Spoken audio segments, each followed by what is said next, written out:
regular season by playing a much important game against the Sanborn Regional High School Spartans, I believe they are, Coach, or are they Indians? Sure. I believe they went through a mascot change, but I will get that to you.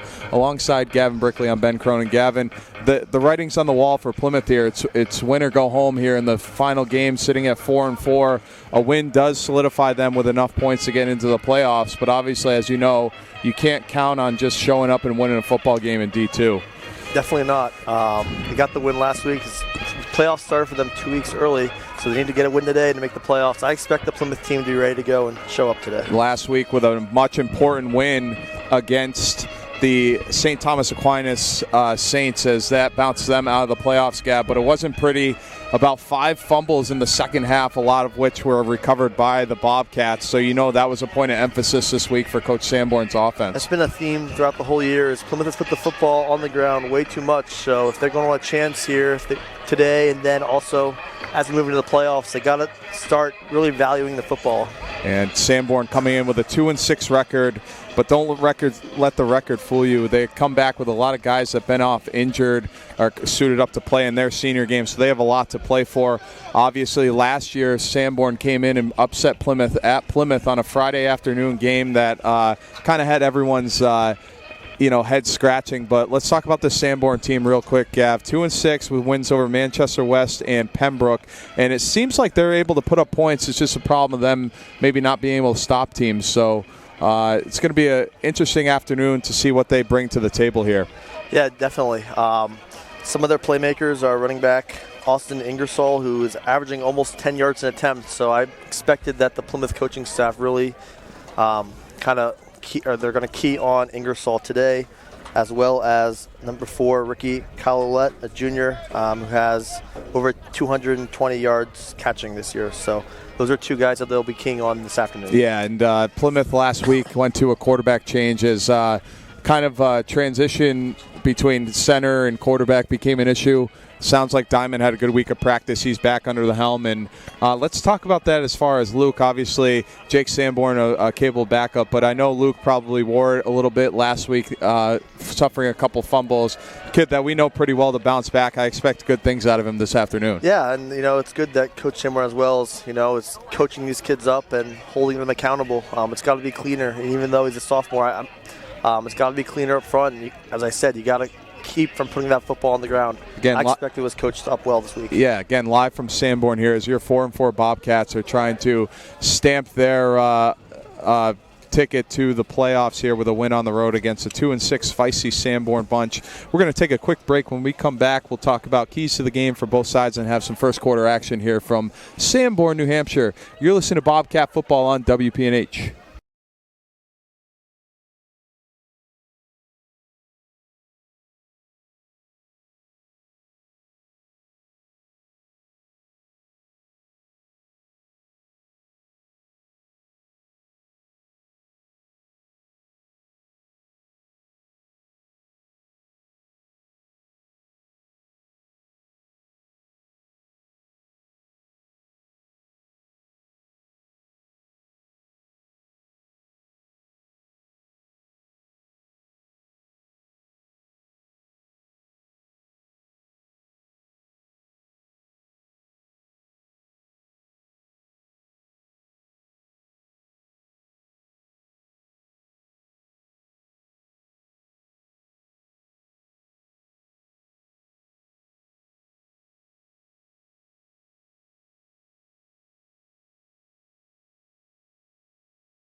in New Hampshire. Sanborn's not a town, it's a regional high school, so I'm already 0 for 1 on the day.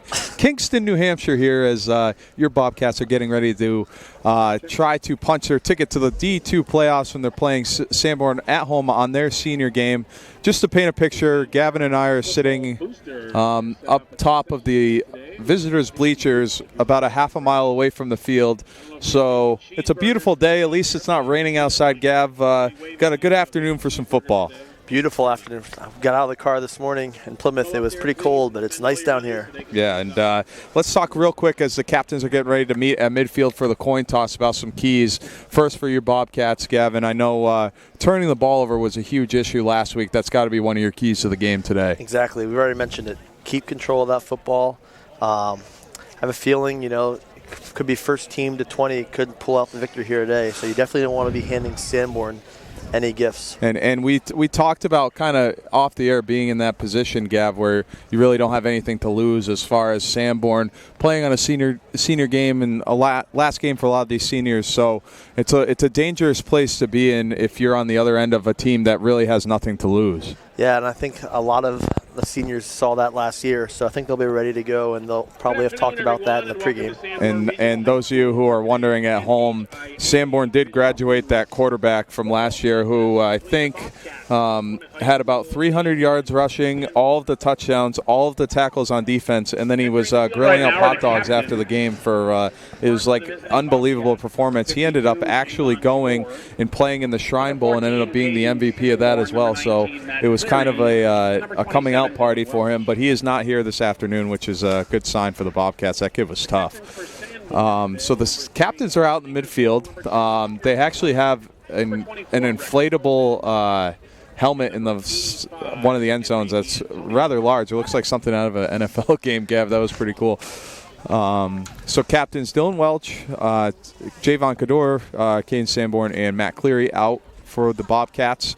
For Sanborn, we've got Peter Dubois, Rex Sullivan, as well as Henry D'Antonio to do the coin toss for Sanborn. So, Gav, on top of the turnovers, let's talk about defense a little bit. Last week, probably one of their stronger performances, holding St. Thomas to 7 points. So let's highlight some key players to watch on defense for the Bobcats. I'm going to start with number 52, Javon Kador.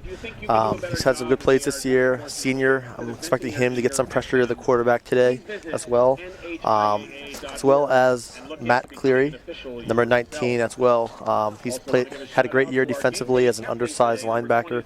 He's not afraid to stick his nose in there and make those tackles. So it looks like Sanborn won the toss and deferred to the Bobcats. So the Bobcats are going to be getting the ball first here, going left to right on your radio dial.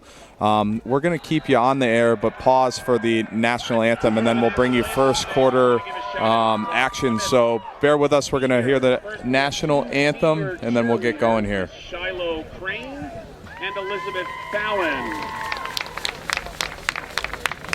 Seniors on the Plymouth football roster: number 10, Parker Eastman; number 14, Caden Sanborn; 19 is Matt Cleary; number 27 is Dylan Welch; Johnny Chiotti is number 30; number 32, Logan Castance; 33, Landon Fogg; 44, Mason Lessard; 52, Javon Kador; number 66, Jake Killen; number 73, Brandon Avery; and number 81, Dylan DC. And if I pronounced your name wrong, Mom and Dad, I apologize. Now, if you would all please rise and remove your caps. The national anthem today will be performed by Sanborn Junior Abby Alley Violet. Oh, say, can you see by the dawn's early light what so proudly we hailed at the twilight's last gleaming, whose broad stripes and bright stars through the perilous fight o'er the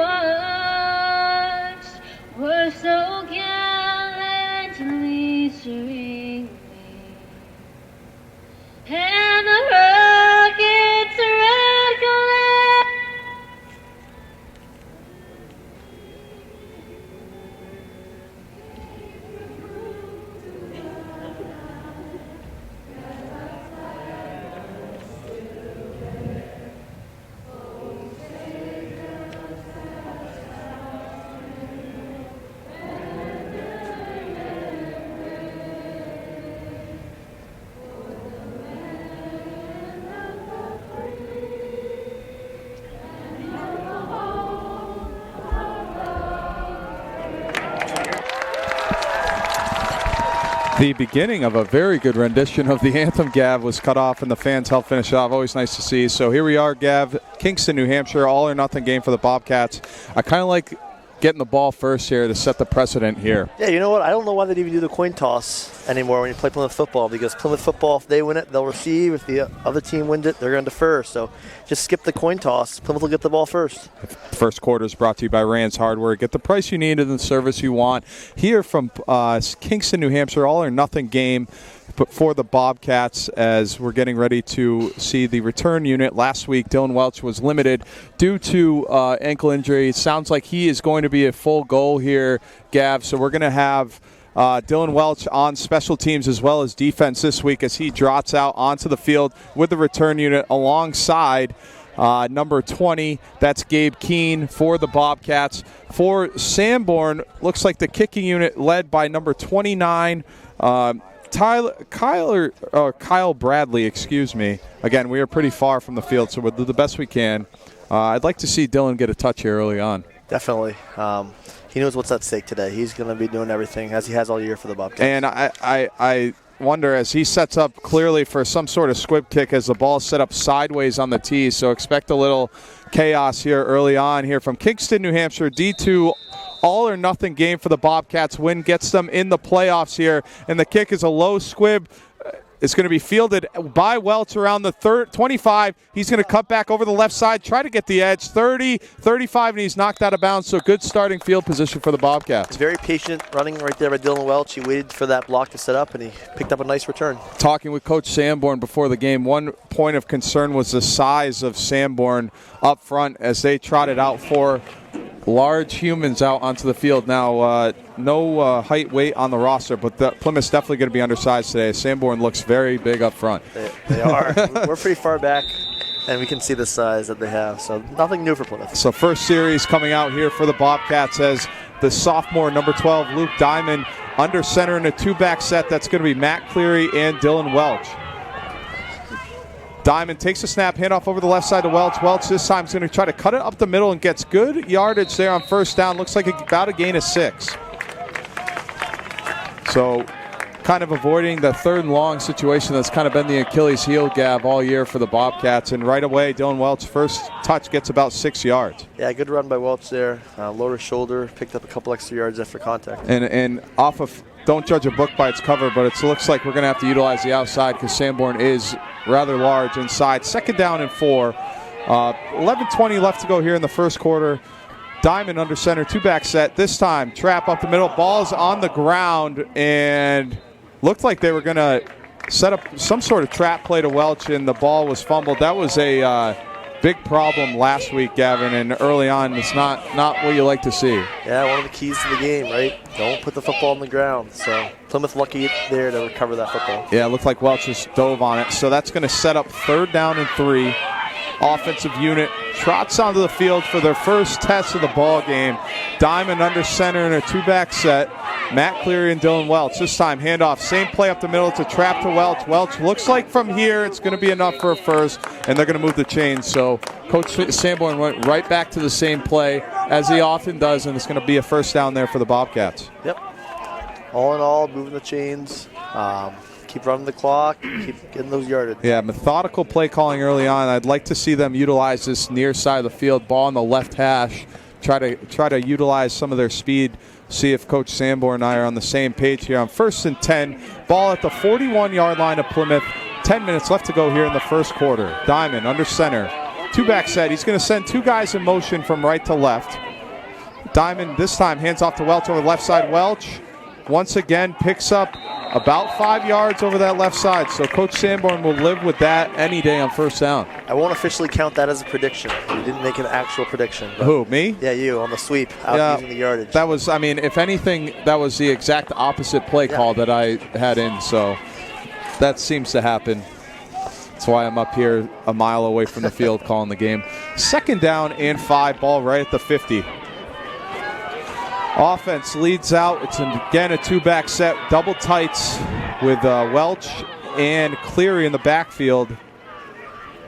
Handoff up the middle to Welch. Welch tries to cut it back and moves the pile. It was a good second effort there by Welch, and it looks like it's going to be enough for a first down. So early on, Dylan doing some tough running here for the Bobcats. Yeah, not afraid. They're running right into that interior of the Sanborn line. Not afraid of that size and picking up some good yardage. It's the offensive line's been undersized all year, and by week 8, it's something that, or week 9, excuse me, something that they're kind of used to at this point, Gav. Yeah, definitely. First down and 10, ball at the 42-yard line of Sanborn. Two-back set, double tights. Diamond this time over the left side of Cleary's first touch. Cleary falls forward. Good run there on first down from Matt Cleary. This looks like the Plymouth we are used to seeing here. Taking up good yardage on first down, staying ahead of the chains. And that was a point of contention by the coaching staff, was to kind of make things easier for the boys. And right now it seems like just running their traditional offense, and it's working as Cleary picks up 9 yards on first down to bring it inside the Sanborn 35. So that's going to be second down and 1. Offense moving right along here. 4 minutes already off the clock here in the first quarter as Diamond under center in a two-back set. This time Diamond again handoff to Cleary over the left side. Cleary's going to fall forward for a first down. Something that he does pretty well is whenever it seems like Matt's going to be stood up, he always kind of falls forward and gains that extra yard. Yeah, good job knowing the down distance there and just kind of lowering the shoulder, picking up that extra yard, pick up the first. And again, first quarter brought to you by Rand's Hardware. Get the price you need and the service you want here from Kingston, New Hampshire.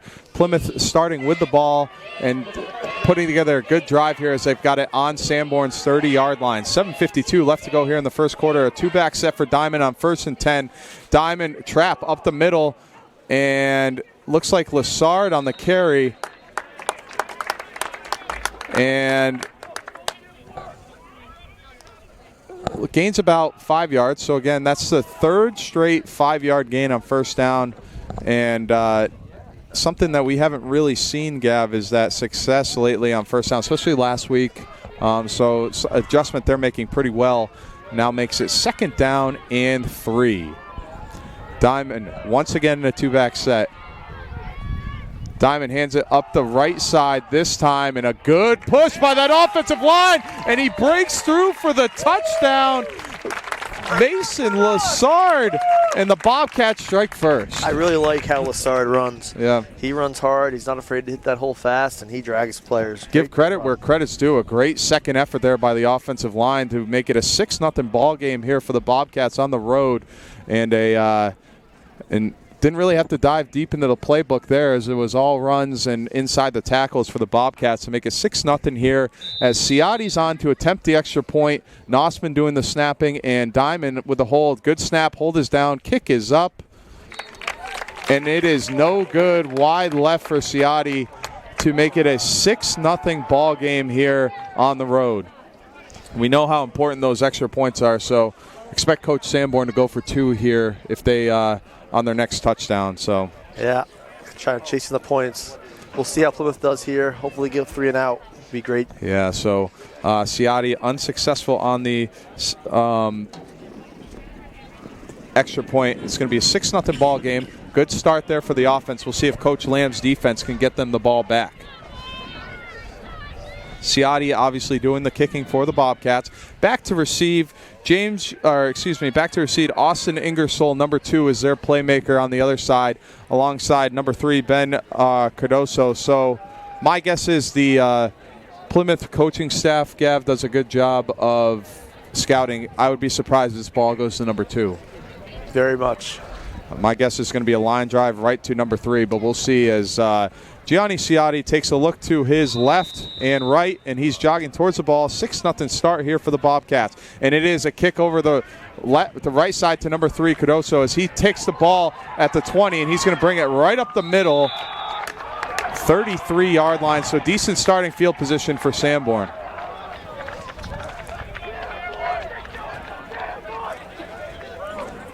As 6-0 start, number 13, Brandon Surrett, the quarterback, sophomore for Sanborn.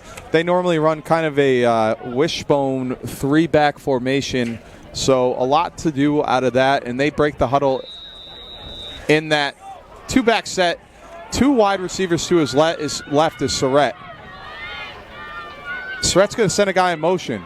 Surrett's going to look to his left. Pass is complete to number 2, Ingersoll, and Ingersoll is out of bounds. So that gave Plymouth fits last year, as those short passes in the flats. Yeah, nice setup, nice design by Sanborn there. Put some blockers out in front of their best athlete. Not a bad plan. Yeah, and Ingersoll picks up 9 on first down to make a 2nd and 1, ball at their own 41. Coming on the shotgun. And once again, Surratt in the gun with those twins left. Number 2, Ingersoll in the backfield with the sophomore quarterback. He sends him in motion once again. This time, pass. He's going to fake it left. He's looking for the home run over the top, and it is way overthrown as Lassard got a clean hit on the quarterback. It looked like a little pump and go, and it was no doing for Sanborn. I mean, if he was running a post, he was open. Yeah. Just not a good throw. Yeah, and I think give credit where credit's due. They put some pressure on him, kind of rushed that throw a little bit, but it's going to bring up 3rd and 1. Hey, might as well, right? Empty out the playbook. You got nothing to lose. Yep. Sanborn's eliminated, correct? Yeah, Sanborn 2-6 is eliminated this year from any playoff contention, but they can spoil Plymouth's hopes, and I know that was kind of the feel in the locker room, as they still have a chance to do something. As it's 3rd down and short, ball at their own 41, as Surratt's in the gun once again. Surratt tries a hard count, sends a guy in motion. Snap is low, handoff over the right side, and it's going to be a foot race for the pylon. Gabe Keene with a decent tackle, but it's going to be enough. Number 23, Keegan Lynch, looks like he's going to pick up the first down.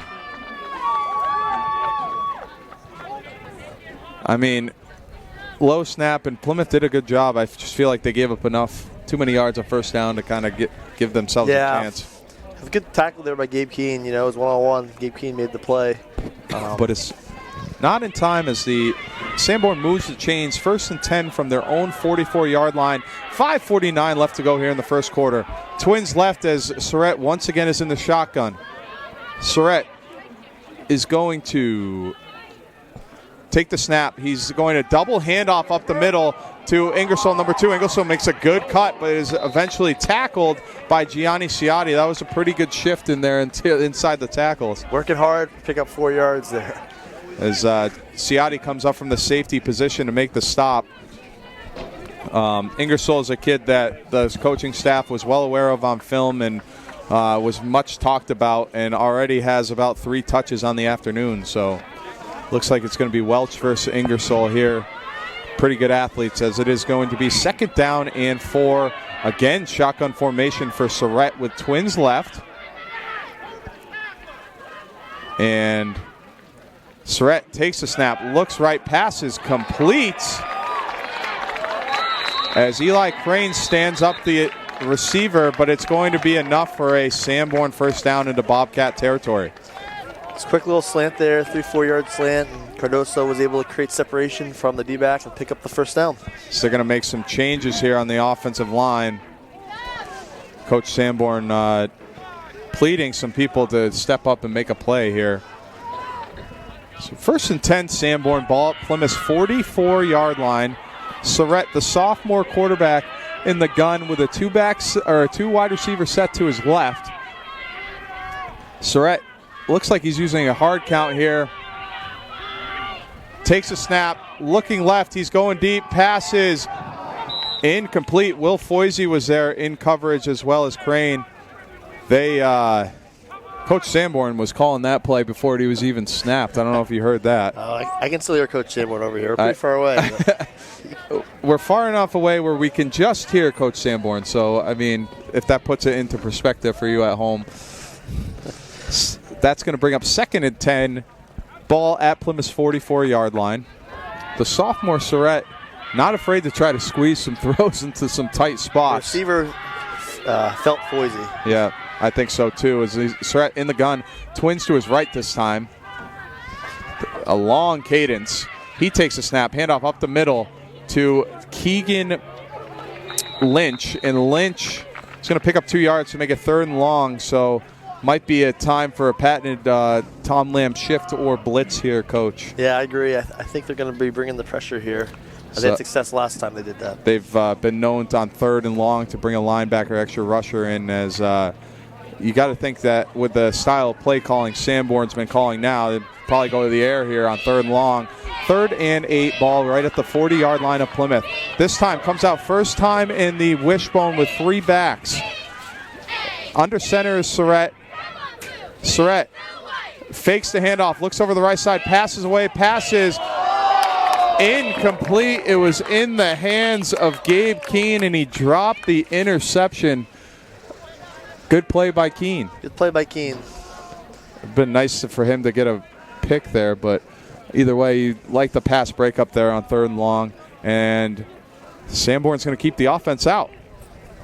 What are your thoughts on this? I think it's a good call. I mean, you're 2-6, playing for pride today, so I'm not going to be surprised to see Sanborn do this a lot today. Yeah. So 4th down and 7, ball at the 40. Sanborn in the gun. Surratt twins to his left. Hard count, sends a guy in motion. Surratt takes a snap, fakes the handoff over his right, passes away, ball is skipped incomplete, so the Bobcats going to take over on downs. Yeah, number 4, Ricky Calliette was open. He ran to the 6, ran a curl, just underthrown. And that's not that he did this. It's kind of tough to see, but one of my biggest pet peeves watching football on TV, Gav, is when it's 3rd and 6 and the receiver runs a 3-yard route. Yeah. You know, and it's like, okay, let him catch it, but then you're going to tackle him short. Yeah, you got to throw it to the 6. It's well covered, and the Bobcats are going to take over on downs at their own 40. So decent field position as Diamond methodically trots to the line. This time, 2-back set. Matt Cleary and Dylan Welch. It's going to be a shift from left to right with Ciotti and Cleary in motion. Handoff over the left side to Welch. Welch, again, they're finding something over that left side where they're picking up 5 or 6 every time. Yeah, they've run a lot to that left side all year. Had success doing it. Now, Caden Sanborn is playing tackle today on the left side, so that could very well be one of the reasons. But guy that's kind of sacrificed. He was an up back, and the last couple of weeks has moved to tackle and really helped the team out. 2nd down and 7. Ball at the 47-yard line of Plymouth. 3:22 left to go here in the first quarter. Diamond under center, 2-back set. This time shifting left to right. Takes a snap, handoff over the right side. Welch, good cut back to the outside, going to try to get the corner. 40, 35, 30, 25, 20, one guy to beat. 10, and he's knocked out of bounds. A 50-yard scamper for Welch. Great run there. Able to get to the outside and use his speed. Used his speed, had one guy to beat that just pushed him out of bounds, but it's be 1st and goal from the Sanborn 5. So you hit the left side 4 or 5 times in a row and come back to the right, and it looked like it kind of cost Sanborn right there. Good run there by Welch. Ankle looks pretty good today, doesn't it? Looks great. As Diamond takes the call from Coach Sanborn. 3 minutes left to go here in the first quarter. Bobcats knocking on the door once again.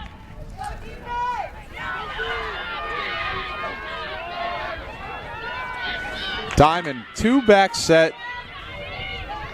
Diamond under center. He's going to take a snap, handoff over the left side to Welch. Welch virtually untouched into the end zone for the Bobcat touchdown. I say, give it back to Welch. That's that good run. Let him pound it in. Great block by number 19, Matt Cleary, as well, to seal the. And Coach Sanborn right away waves to the offense to get in the huddle. So it's going to be 12-0 here from Kingston, New Hampshire, as the Bobcats out to an early lead. And after the Ciotti missed extra point on the first touchdown, Gav, they're going to keep the offense on the field. Historically, this has been a left to right motion and a 8-18 over the right side.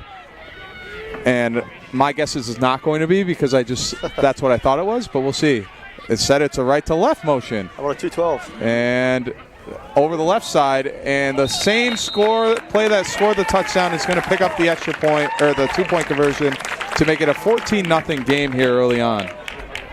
Yeah, if it ain't broke, keep going to it. Haven't had to go in the air yet, haven't turned the ball over. This is kind of a similar start, Gav, that we saw last week when they played St. Thomas, played such a clean first half. You'd like to see them carry this momentum on, especially, after they almost kind of cost themselves a game last week. Definitely, and it had to be a coaching point among the coaching staff too. Hey, we've got out quick 14-0 last week, but you got to play 4 quarters. Yeah, you can't really be satisfied, and so far so good here for the Bobcats, as my guess is that Gianni once again is just going to kick a line drive right at number 3. We'll see what happens as the Bobcats out to a 14-0 lead here on the road playing against Sanborn Regional High School in Kingston, New Hampshire. Beautiful day on the Seacoast. Gianni looks left, looks right, trots towards the ball. He's going to kick a squib kick to the right side. Fielded by number 3, bobbled right at the 20. He's going to take it upfield, has a hole. Think 40, 45, 50. And Gianni, the kicker, makes a touchdown saving tackle right at his own 38. I know the coaching staff's not going to like the outcome of that, but good second effort there from Ciotti for saving a touchdown. Yeah, great tackle by Ciotti there. He wanted to beat only the kicker.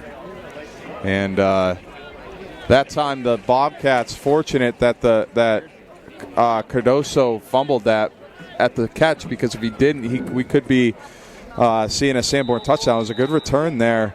So they're going to have their best field position. Surratt's going to take the offense out at Plymouth's 35-yard line. 2:47 left to go here in the first quarter. Bobcats with a 14-0 lead. Surratt once again in the gun. 2 wide receivers right. Hard count once again. It seems like they're taking an eternity to snap. Looks to the right. Ball's away. Pass is picked off. Picked off by Matt Cleary. 50, 45, 40. He's got one guy to beat. 20, 10, 5. Matt Cleary, pick 6 for the Bobcats. There we go. Great job to get the pressure from the left side of that line. Force a throw, and Matt Cleary read it and took it to the house. And Matt Cleary, give credit where credit's due. Caden Sanborn came up the middle untouched and forced the early throw. And Cleary just jumped the out route and untouched for a pick 6 for the Bobcats. I feel like that, in the last couple of weeks we haven't really had many of those big turnover momentum plays. Last week we forced a couple turnovers, but we just handed it right back to St. Thomas. Yeah. As Gianni Ciotti on to redeem himself on this extra point.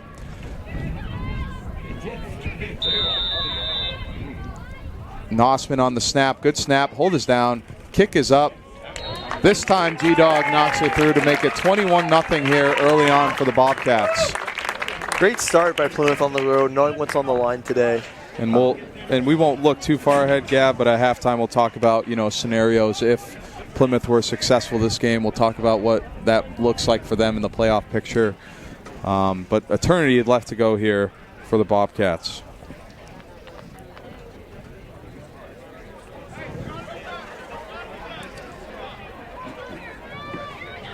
.234 left to go here in the first quarter.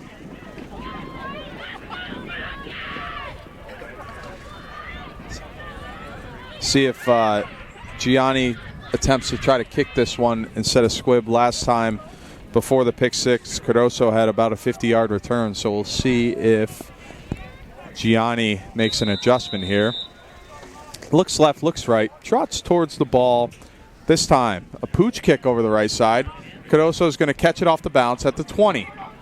He's going to try to take it all the way across the field. He's got a big hole, and he's going to slide down right around the 45. Plymouth, they had guys over there, but it seems like they're just over pursuing a tad right now on defense or on special teams. Yeah, it seems like they are. Cardoso's a good athlete. He's shifty, so maybe an adjustment on that piece. Yeah, and it takes it out at their own 45. So last time, defense trots out on the field after the Matt Cleary pick 6. This time, Surratt in the wishbone 3 backs, and he is under center in a double tight set. Surratt, handoff up the middle, and it looks like nothing doing as there is an absolute pile at the line of scrimmage.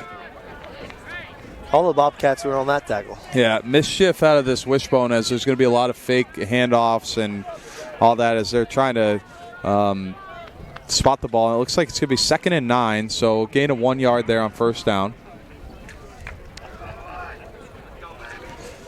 Surratt gets the call from the sideline from head coach Josh White here from Sanborn. Again, Kingston, New Hampshire. Plymouth riding a 21-0 lead here early on in the ball game. Surratt this time is going to be in the shotgun with twins to his right. Surratt goes through his cadence. Again, very long, methodical cadence. Takes the snap, high snap. It's going to be a double handoff to number 2, Ingersoll over the right side. And Ingersoll is slowed up, breaks the tackle, and gains about 2 yards. So made something out of nothing there on second down. Yeah, it's very slow to develop that play, and it looked like he was brought down. He made a nice cut at the end of that run to pick up 3 yards. Is it me, or does it seem like Sanborn takes an eternity to snap the football? Yeah, they're over that football for a long time. So it's going to be 3rd down and 6. 1 minute left to go here in the first quarter as your Bobcats leading Sanborn Regional High School 21-0. Sanborn jogs to the huddle right around the 50-yard line. It's going to be that 3-back set, double tight wishbone.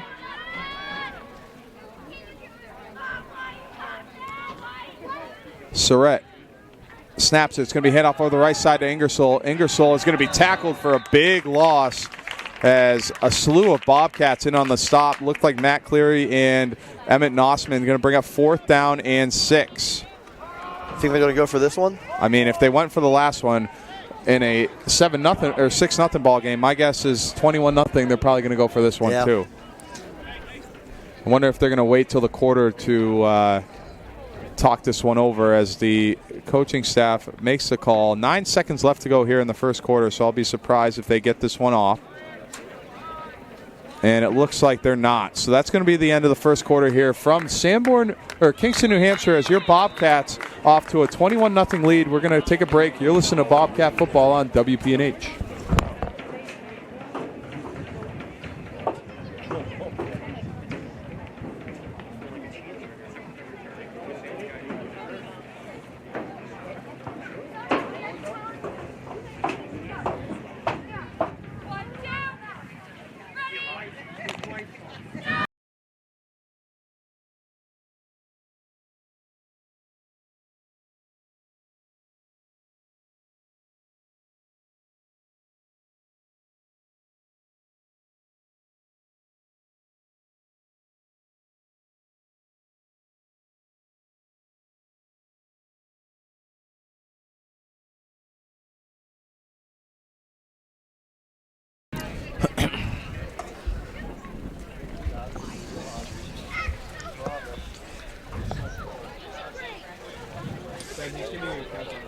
What's that?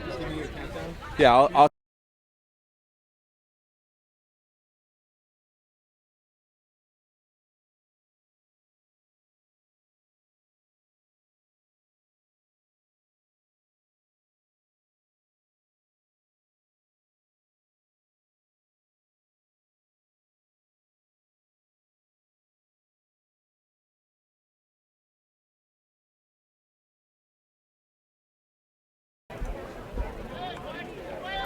Four, three, two. Welcome back to Kingston, New Hampshire, as Sanborn's electing to go for a 4th and 7 here to start the second quarter. Surratt's in the shotgun with a 2 wide receiver set to his left. Goes through a snap count, snap his way, looking to his left. Pass is complete to Ingersoll. Ingersoll is going to take a 30, 25-20, and he is going to take it, Cardoso on the wheel route touchdown for Sanborn. It was a good play design, a missed tackle there by the Bobcats, and Sanborn's on the board. Yeah, 4th down there. And if they don't make it, Plymouth gets a short field again, and you're looking at the game already. But big play by Sanborn to stay in this football game. Absolutely, and you're right. I think of one bad throw there, and all of a sudden Plymouth's got the ball at the 50 with a 3-score game. But this at least keeps them in it. Number 9. Nolan Ash, the junior, doing the kicking for Sanborn. 23, Keegan Lynch on the hold. Again, that's going to be a 21-6 game.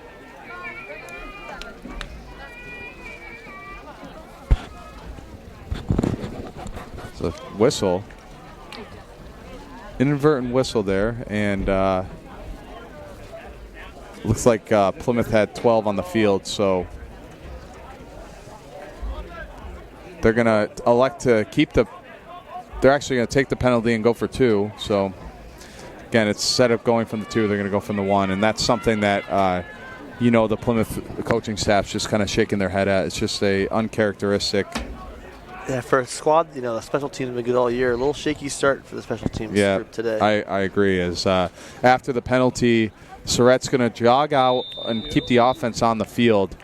Again, 21-6 here, Bobcats lead, but Sanborn going for 2.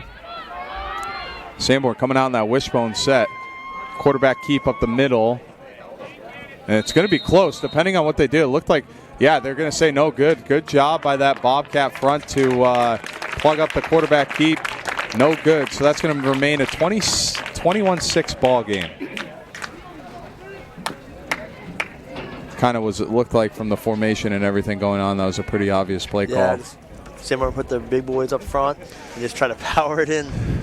But good job by the Plymouth defensive line. Zach Carter in there and a slew of Bobcats. So after the failed 2-point conversion, going to be 21-6 here to start the second quarter. Second quarter is brought to you by Wilson Tire. Wilson Tire, the dependable car people all year round. Lebanon, Plymouth, and Randolph. Online at wilsontireco.com. Plymouth coming down a win in your in scenario, and so far so good for the Bobcats. 21-6 lead here early in the second quarter. Sanborn doing the kicking. We'll see where this goes. As the kick is away, it's a short squib kick, and Dekatowski almost did something that probably would have gotten him in trouble. He took a couple steps before he just took a knee. I'd say a personally pretty wise decision for Tyler there. Yeah, Tyler looked like he was picking up some steam there and then just took a knee. I'm sure his eyes were very wide as the ball was in his hands and he was kind of looking upfield. But anyway, going to be good field position. 1st and 10 from the 39. Diamond under center, 2-back set. Actually, Jake Sanborn under center, 2-back set. And Welch going to take the first down handoff over the right side, gain of about 5. So this was vocalized. Jake Sanborn was going to kind of split time here with Diamond at quarterback. Kind of, both sophomores, both capable. Jake came in last week, did a good job. So takes the first handoff, hands it to Welch over the right side for 5 yards to make a 2nd down and 5. Ball at the 45. Sanborn under center in a 2-back set with Welch and Matt Cleary. Sends 2 guys to his right. Handoff over the right side. Welch tiptoeing over the right side. He's got an edge. He's in the 40-30 and gets pushed out of bounds. Good about 15-yard run there by Welch to bring it into Sanborn territory. Yeah, great run by Welch. Every time they've shifted, they're just bringing more blockers over to that side. So you think Sanborn will be making an adjustment on that. And it's going to bring it all the way to Sanborn's 35. And that double shift, and Coach Sanborn has a kind of a counter out of that too. So, and no reason to show it if it's working over the right side. The double shift is just causing them fits to make it 1st and 10. Ball at Sanborn's 35-yard line. Offensive line doing a great job this afternoon, opening up some holes. Sanborn under center, 1-back set this time. Landon Fogg into the game for the Bobcats. He's going to take the jet sweep over the right side, breaks a tackle, and he's going to try to turn it offfield. Fogg breaks another tackle, and tough to bring down. A pretty good run there from Landon Fogg. Yeah, great run by Fogg. Out blocking there, doing a nice job with 52, Kador, as well as number 63, Zach Carter, to create some running room for Fogg. So it's going to be, the sticks say 4th down. It's going to be 2nd down and 1. So Landon, after a couple of broken tackles, picks up 9 yards there on 1st down. Jake Sanborn under center for the Bobcats on this drive. He's going to jog out of the huddle. It's a 1-back set. Dylan Welch in the backfield. Dylan Veazey split out to his right. He's going to send Fogg in motion once again. This time, trap up the middle to Welch. Welch, untouched, has a blocker in front, makes another move. Good move, and he's going to be stopped right around the 10. So a couple of shifty moves there by Welch to pick up 1st down yardage and more. And it's going to be 1st and 10 from the 12. Yeah, he was looking, how am I going to get into the end zone there? And then he kind of started going backwards a little bit at the end. I would like to see him, lower his shoulder pad and pick up what he can. But good run by Welch. And we all know Dylan's been battling kind of an ankle injury, so in that situation, you don't want to get stood up and taken out at the knees. So wisely kind of finds the out of bounds and picked up about 15 yards on the run. So it's going to be 1st and 10. 9:40 left to go here in the first half. Your Bobcats with a 21-6 lead. Sanborn breaks the huddle. This time he's at the two-back set. Welch and Cleary, they shift right to left. Sanborn over the right side. Welch, he breaks a tackle. He cuts it back in the inside, and he's got plenty of yardage to make it another touchdown for the Bobcats. Good cutback there by Welch. Great run by Welch. And they went right back to that same play. So. And Coach Sanborn, not sure. Yeah, he's going to kick it. He thought about keeping the offense on the field, but he's gonna try the extra point here. Not sure what the hesitation was, but maybe it's an opportunity to work on something for next week if they are playing next week. So a long way to go today. Yeah, it's 27-6 here. 9:14 left to go in the first half. Ciotti on to attempt the extra point. Nossman with a good snap, and it was definitely a false start on the left side. And false start on Zach Carter is going to drop them back 5 yards. And still, Ciotti's got plenty of leg to get it here, so they're going to keep him on.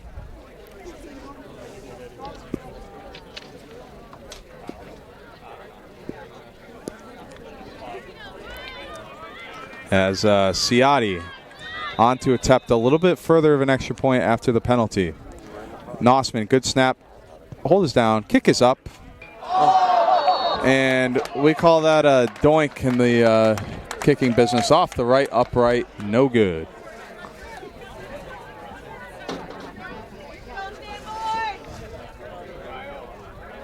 Tough. We've seen it so many times, Gavin, maybe not in this game, but in close games, how much that extra point and 2 points just make a huge difference down the stretch. 100%. When you miss a field goal and then you try to go for two and don't get that, it's the difference between one possession and two possession games, so it's huge. It's been the first time in a couple years that Plymouth hasn't elected to use a soccer player. Danny Carey, Lucas Johnstone, Will Fogarty, and this year they trust Gianni to do kicking. He's the first football player, I think, that's been kicked in a while, and he's been doing a decent job. Not his best day today so far, though.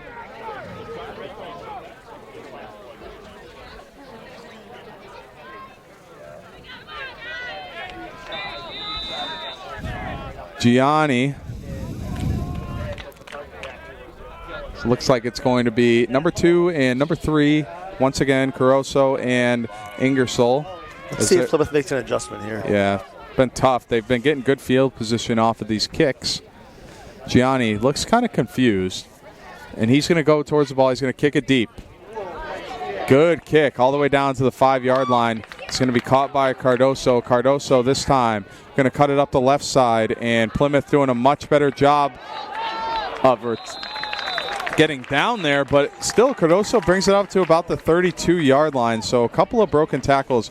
I think overall better job of coverage on that one. Definitely. I like that, letting CI kick it deep there and letting your athletes go out and try to make a play. Yeah, and we'll get a look at Sanborn's offense once again. A 27-6 ball game. 9 minutes left to go here in the first half. Sanborn, very aggressive play calling, gone for it on a couple of fourth downs. Think they're going to go back to that wheel? I don't know. It worked. That was the touchdown, and I know that they've scouted against it. I think it was just well executed, and I think if they go back to the wheel, you might see another pick six. We'll see. Yep. First down and 10. Surratt in the wishbone, 3-back set, under center, double tight.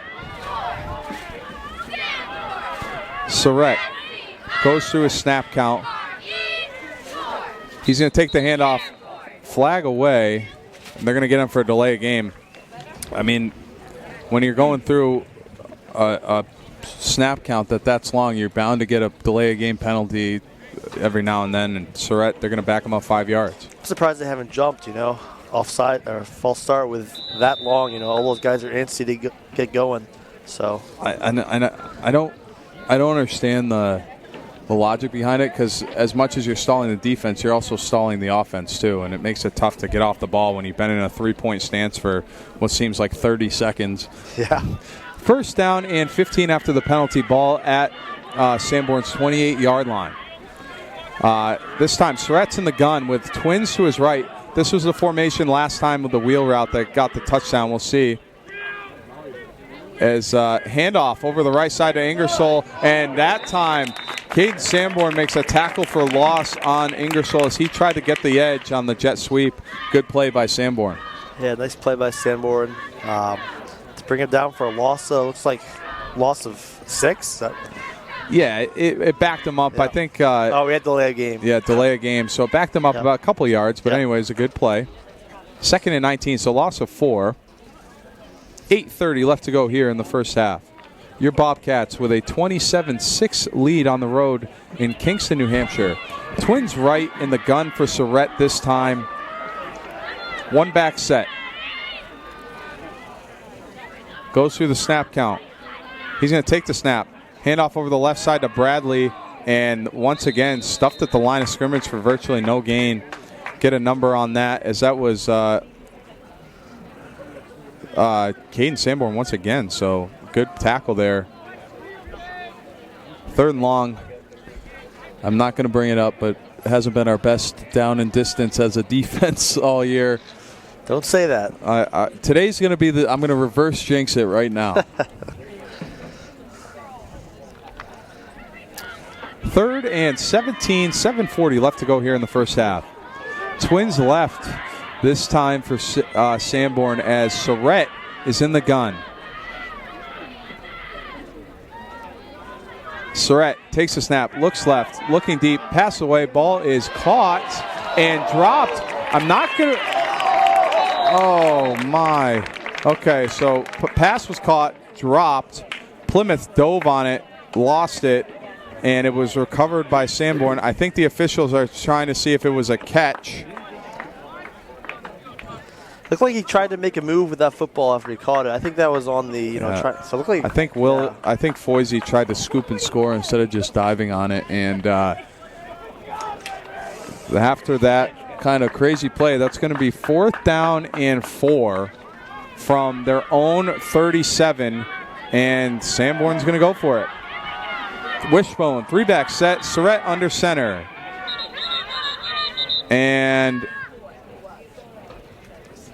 looks like Sanborn's going to take a timeout. We will too. 27-6 lead here for the Bobcats. You're listening to Bobcat Football on WPNH.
For 1. Oh. Welcome back. And on 4th down, Sanborn called a timeout and tried a fake punt, and it looked like a scene from a backyard football game, Gav. It's a turnover on downs after the botched fake punt. And my question to you, Gav, is if you're going to fake a punt, might as well keep the offense on the field and run an actual play. I think he punted it. He got it off. It netted a couple yards. So after that crazy turn of events, it's going to be 1st and 10 from Sanborn's 45 as Jake Sanborn under center is going to hand it up the middle to look like Lassard. A lot of Sanborns, I'm saying, because we're playing Sanborn and Coach Sanborn with Jake Sanborn. Caden Sanborn. And Caden Sanborn. It's a lot, so I apologize. After the Mason Lassard run on 1st down, it's going to be 2nd down and 7 ball at Sanborn Regional High School's 40-yard line. 6 minutes left to go here in the 1st half. Jake Sanborn under center in a 2-back set. It's going to be Welch and Matt Cleary. And Lassard. Lassard takes it over the right side, and looks like Lassard's in to spell Cleary. And we talked about it last week, Gav. He did some tough running last week against St. Thomas. I know he's kind of inexperienced on offense, but he does a good job. Yeah, Welch had to go out for a couple plays there. Lassard came in, and he just runs hard. He's not afraid of contact. No, he's really important. Not afraid of contact at all, and he's not really a finesse runner as he just lowers the pads and picks up enough for the Bobcat 1st down. 1st and 10 for the Bobcats. 5:30 left to go here in the 1st half. Jake Sanborn under center in a 2-back set. Sanborn, left side. Lassard. Lassard's going to move the pile, keeps it moving. Impressive run there for Mason Lassard. It's going to be enough for a Bobcat 1st down. Good example right there. Lassard just kept his feet moving and pushed the defense for 6 or 7 yards. He's doing a great job. Yeah, as Welch comes in after a very good job by Lassard. He's going to stay in the game and might as well keep him in. He's doing a good job. 1st and 10 from the Sanborn 20-yard line.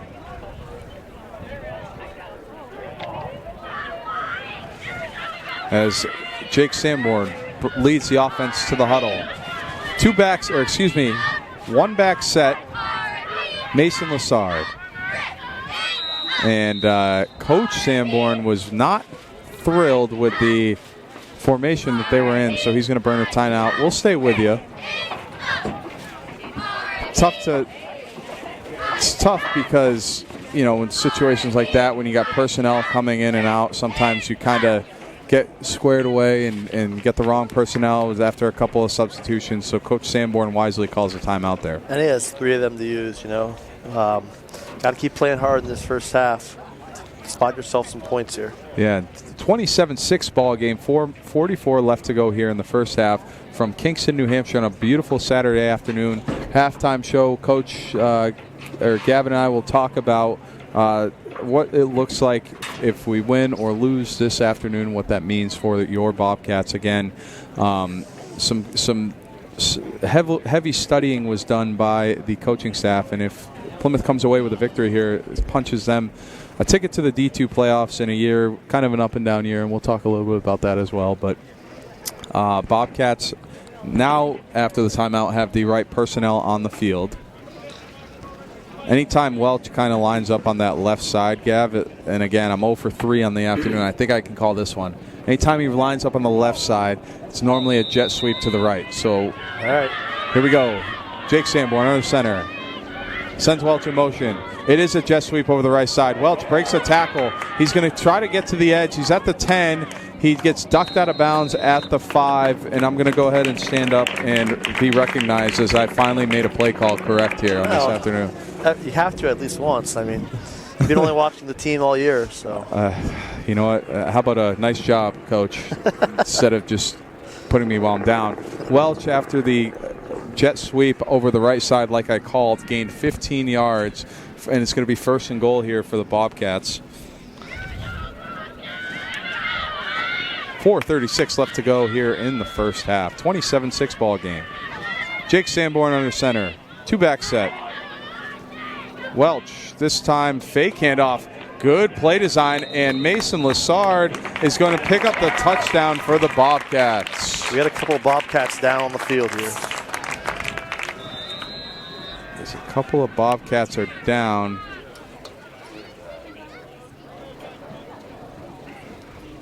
And Mr. Bruley jogs out on the field.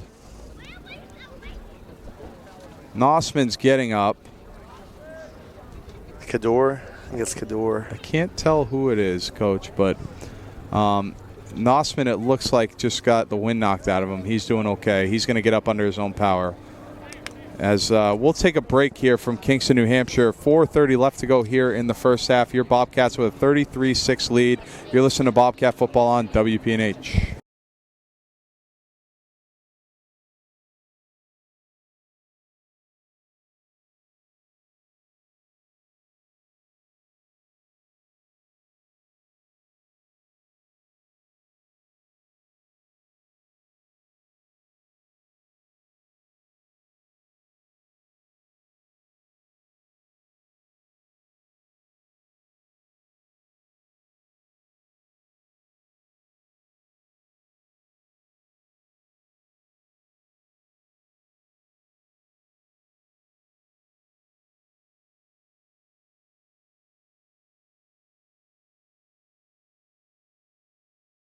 Next year, I'm going to.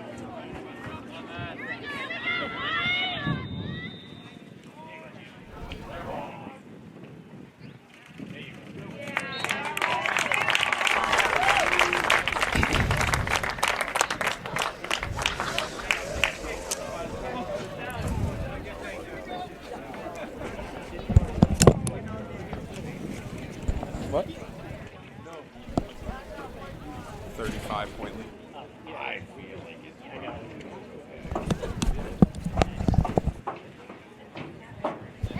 Yeah.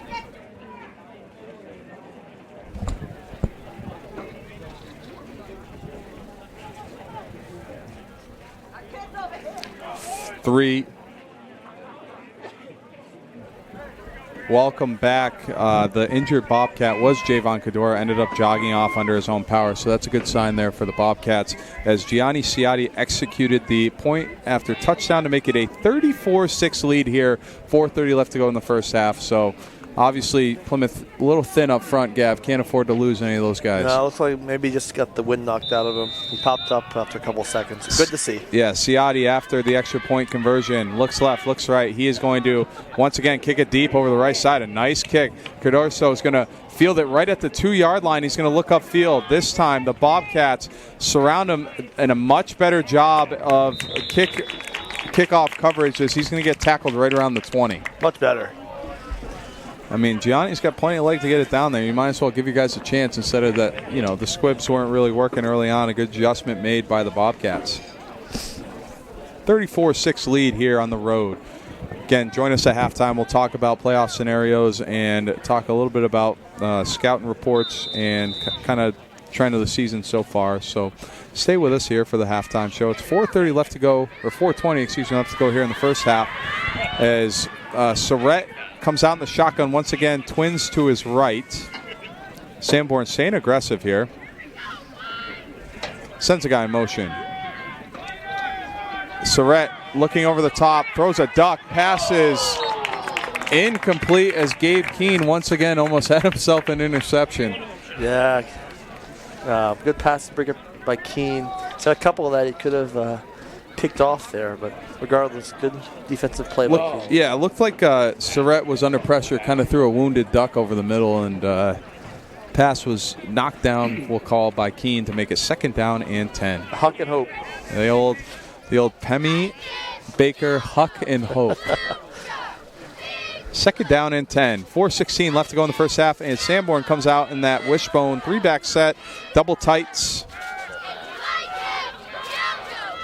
Surrett under center. Surrett over the left side of Bradley, and this time Bradley makes a good cut, and he is crunched. What a great hit. And did he fumble? Yeah, he did, and the Bobcats recover. I didn't get a number on that hit, but that was a huge hit by the Bobcats. I think that was Ciotti. And Gianni popped the ball out, and the Bobcats recovered. I think the Bobcats were more celebrating the hit rather than the fumble and recovery. So that's going to bring the offense back out on the field. As we'll see who's running quarterback this time. This time Diamond back in at quarterback. So looks like a split game plan from the get-go as both sophomores are doing a good job here for the Bobcats. And Kador is in the huddle, so it looks like, I think you're right, he just got the wind knocked out of him. Diamond under center, 2-back set. Took too long to get the play call in, and Coach Sanborn's going to burn a timeout. We'll stay with you. 4:09 left to go here in the first half. Again, I think that after the turnover, that was kind of a personnel change. And the all more important, Gav, not that I'm looking too forward here, if the Bobcats score a touchdown and convert the extra point, that would force running time in the second half. Yeah. Which would be, hopefully I did not just jinx it. We'll see. Yeah, put a good drive here together, and then Plymouth has done a good job, though, so far, and really taking care of their business. I think that they'll continue to keep the foot down here, at least through the first half. Yeah.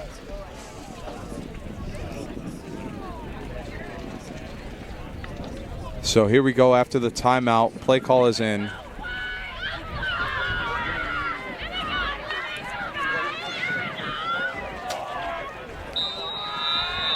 Diamond under center. 1-back set this time. Sends a guy in motion. He's going to pass. Looking over the right side. Ball is away. It's underthrown. Pass is picked off. Picked off by Ingersoll. And yeah, I don't know about that. He's had a lot of success on the ground game here. I don't know if he's trying to work on something or, but it's a little underthrown there by Diamond. that's going to, after the turnover,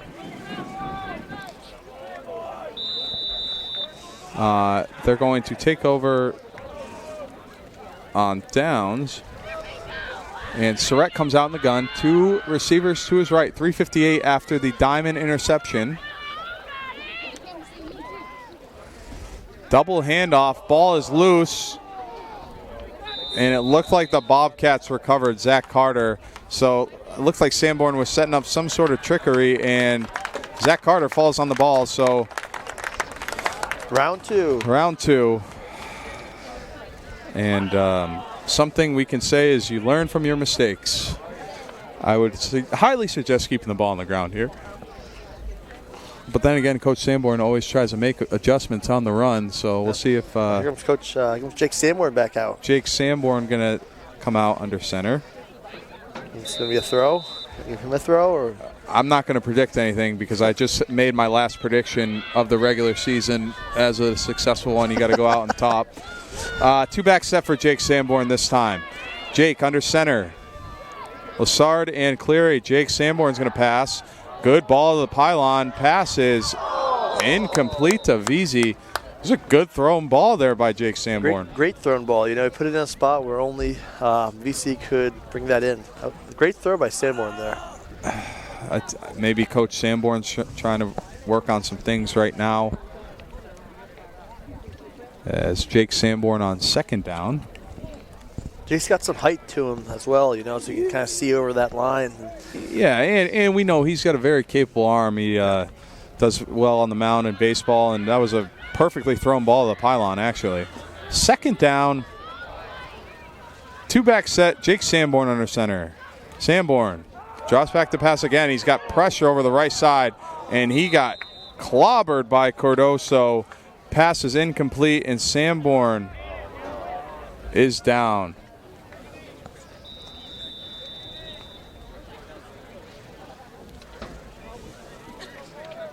Pass was incomplete. Over the right side, pressure over the right side. Yeah, he got clobbered on that backside.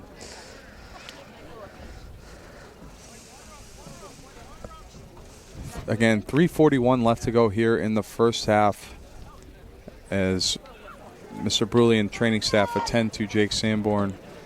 Plymouth electing to go to the air the last couple of times.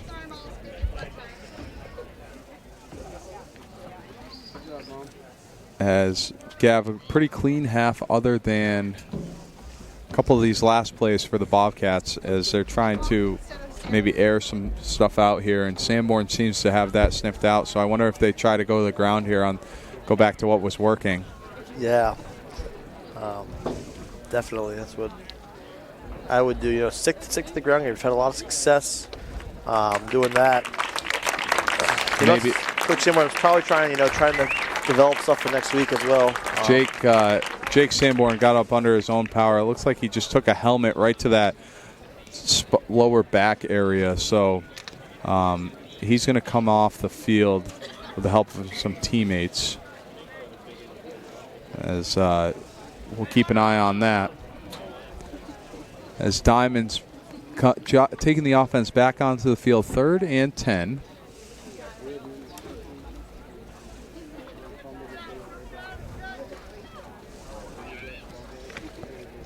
.341 left to go here in the first half from Kingston, New Hampshire. Your Bobcats with a 34-6 lead here.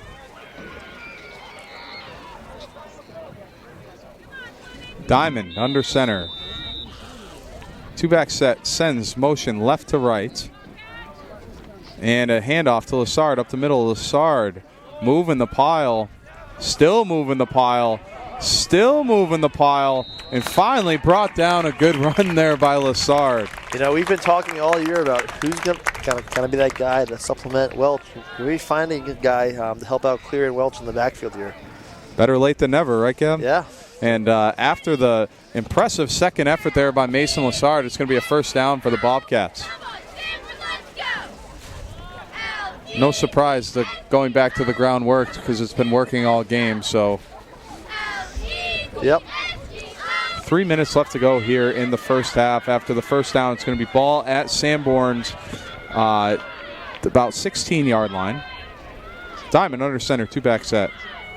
Diamond, handoff for the right side of Lessard. Lessard once again lowers the shoulder, hits the hole hard, and picks up about 5 yards there on first down.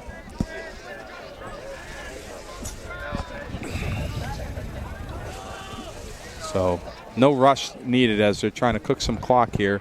2:40 left to go here.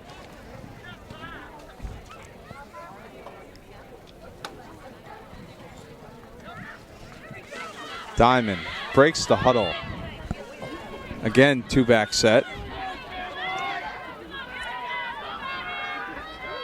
Shift right to left is Cleary and Ciotti. Shift. Lessard over the right side. Lessard moving the pile. It's going to be enough for a first down to make it 1st and goal. So my guess is the way that Lessard's running, you might see Welch maybe not come back in the game, kind of save him in case they come out victorious. I even think second half too. Maybe Lessard's done for the day as well. I have to think the coaches are really pleased with what they're seeing out of the running back, the trio with Cleary, Welch, and Lessard. Agreed, and hopefully they can stay healthy as 1:45 left to go here in the first half. 1st and goal at the Sanborn 2-yard line. 34-6 game. Double shift right to left means probably power over the right side, and it's a trap up the middle, and it's going to be a touchdown, Matt Cleary. And the only reason why they didn't run power is because that's what I said they were going to run. But anyway, it makes it a 40-6 ball game and a very important PAT coming up here for the Bobcats. I hate to say, too, you put another prediction out there. You said you were done. You just couldn't help yourself. I could not help myself. I got greedy, and that's what happens. 40-6. Now, 1:30 left to go in the first half. If we convert this PAT, that means it's a 35-point game in running time in the second half. Ciotti, high snap. Kick is down, kick is up, and it is good. 35-point lead for the Bobcats here on a glorious Saturday afternoon. Again, second quarter is brought to you by Wilson Tire. Wilson Tire, the dependable car people all year round. Lebanon, Plymouth, and Randolph online at wilsontireco.com. 41-6 ball game here for the Bobcats. And taking care of business on the road in a game where they certainly needed to, Gavin. We'll talk a little bit about that at halftime. Yeah, great response from the Bobcats today. You know, they all knew what was on the line, and sometimes kids can get overwhelmed by that, but Plymouth took care of business. As Ciotti teeing up the ball here. But the bright spot for the Sanborn Regional High School Indians is been number 2 Ingersoll and 3 Cardoso on the kick returns. So we'll see if they keep that up as Ciotti decides to squib one, and it goes to the upback. The upback's going to try to take it back. That's number 4, Ricky Calulet, and he takes it right around midfield. So Bobcat defense need to come up with a stop to keep this a 35-point game to keep running time. But Sanborn, we'll see if they come out pretty aggressive here.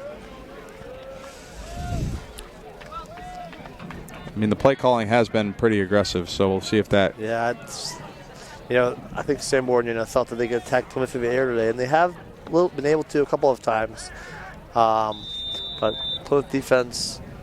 It's kind of big. Yeah, it's kind of one thing that the Bobcats have done well in recent weeks has been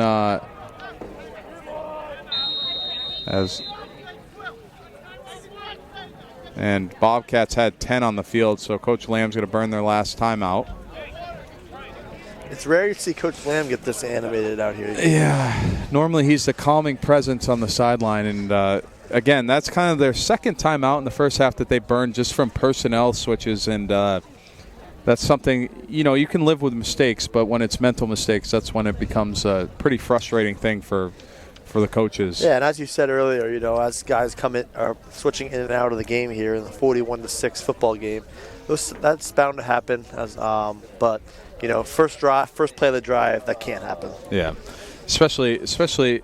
And the other thing is this: it's week 9, right? Yeah. Week 1 of the young team, even week 2, week 3, that stuff happens. They've got to have this down pat, especially if they're going to, take care of business today and try to do something pretty remarkable next week. But we'll talk about that at halftime as Surratt comes out after the Plymouth final timeout. 1:22 left to go here in the first half.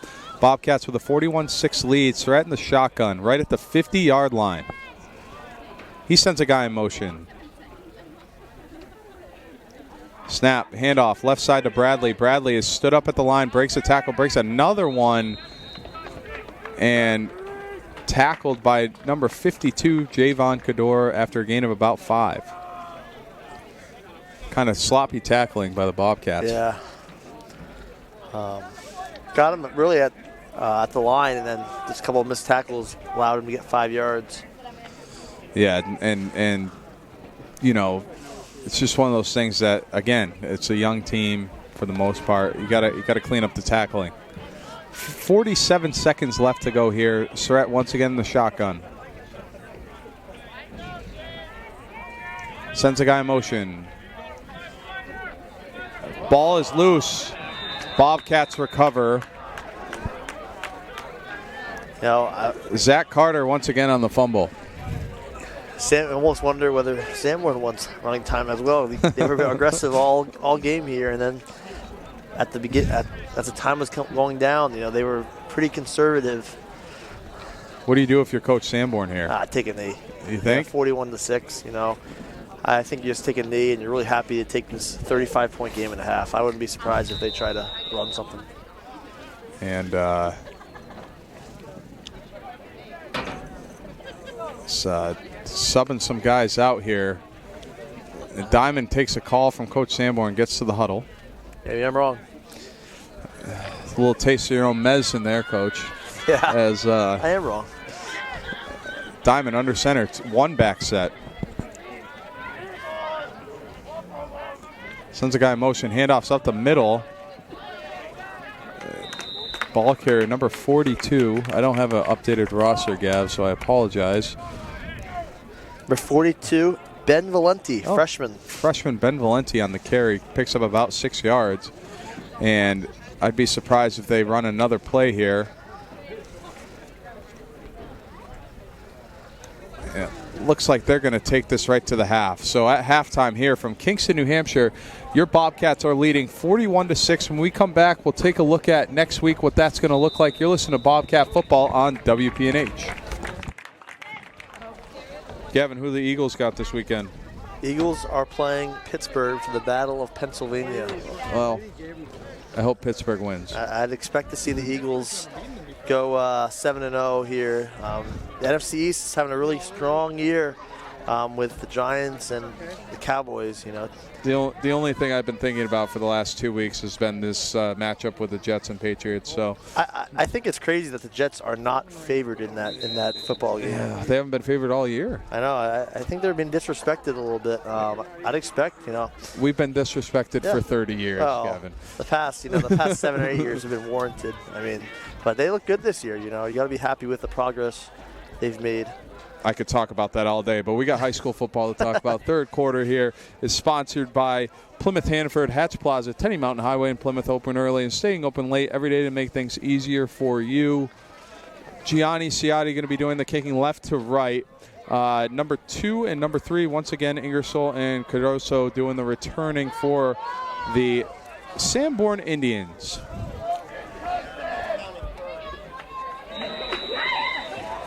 Ciotti left, looks to his right. Kick is a squib kick over the right side, fielded by the up back. Number 11, the ball is loose. He dives on it. Number 11, Jeremy Diapenafolio, and he's going to fall on it right around the 30.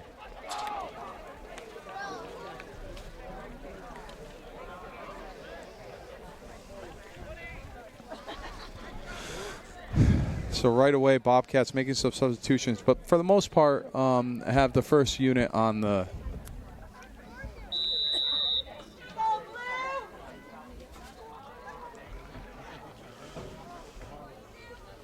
Again, if you're just joining us, Plymouth with a 41-6 lead.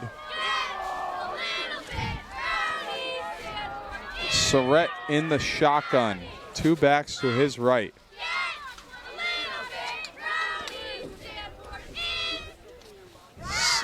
Takes a handoff over the left side to Bradley, and Bradley is stuffed at the line of scrimmage. Looks like Cador once again on the tackle. Yeah, so it's like Plymouth is keeping a lot of the guys in there. Yeah, I think it's just start the one series on D, and then you got the subs, start subbing some of those guys in.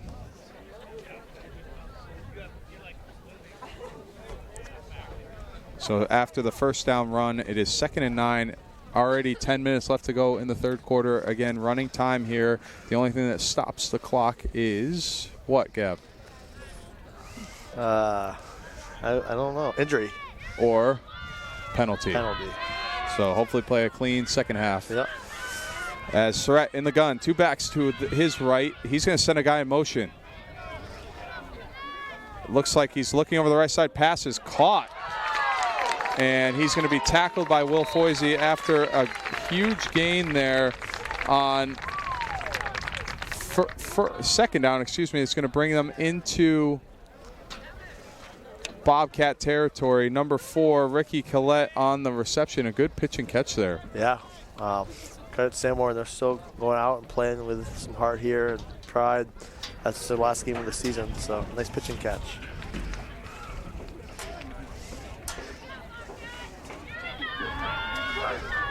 As Bobcats now defense in their own end as Sanborn brings it 1st and 10 from the Plymouth 37-yard line. Surrett in the gun. He's going to take it, hand it to Ingersoll over the right side. Ingersoll tries to bounce it to the outside, met by a slew of Bobcats, tackled finally by number 22. Coach 22, Kean Woods. Kean Woods on the tackle for the Bobcats.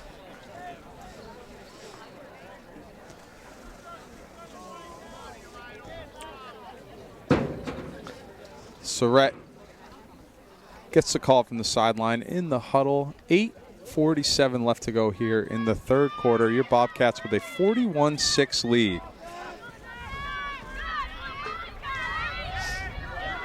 Surrett in the gun once again. 2 backs or receivers to his right. Goes through the cadence. Sends a guy in motion. He's going to look right. It's a quick pass to the right. Pass is incomplete. And I think it was a forward pass. We had a pretty good vantage point from here. Backwards pass would have been a fumble, but it pass falls incomplete.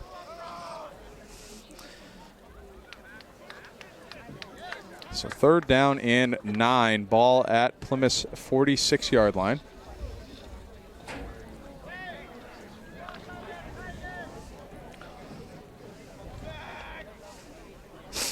Surratt in the gun. It's going to be a two wide receiver set to his right. So goes through his cadence.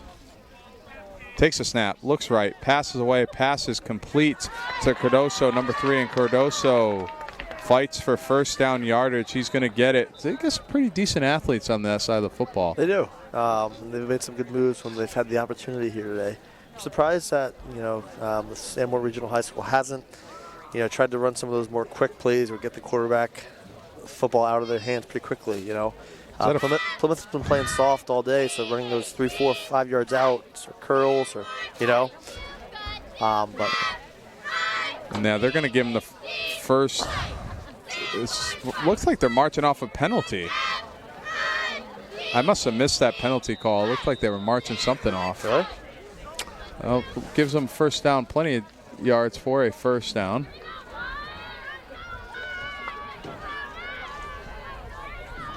First and 10, Surratt in the gun once again. This time a 1 receiver set Cardoso over the left side. He's going through his snap count. He takes a snap, handoff over the left side to Ingersoll, and he is stuffed at the line by a slew of Bobcats led by Matt Cleary and Medeiros, number 77. Medeiros had a nice year as a sophomore for this Plymouth team. I know coaches are pretty high on Medeiros and the impact of the ability he has next couple of years. I mean, it's tough to miss him. He's a pretty big boy and young too. Him and Nossman and drawing a blank. Who's the Thorne? Thorne, yeah, Robbie Thorne. Those 3 guys are pretty good pieces around, especially all being sophomores. 2nd down and 10. Ball. Surratt's in the gun. Ball right around the 35. Ingerson takes a snap over the right side, and this time, tough to see. Looks like tackled for about a gain of 6 yards. So Sanborn moving the ball. Caden Sanborn almost brought him down there for a big loss. Yeah, had a hand on his uniform, but Ingersoll ended up breaking the tackle and picking up about 5. So it's going to be 3rd and 6. Ball at Plymouth's 30-yard line. Again, 41-6 game here.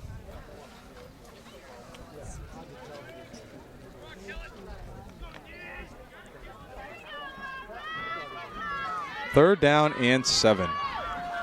Comes out in Wishbone with a 3-back set. Under center is Surratt. Surratt this time fakes a handoff, looks right, floats one up there, passes complete. It's going to be a gain of about 20 yards. Will Foisey almost had an interception, went through his hands and caught by the tight end, number 84, Chris Walker, the freshman.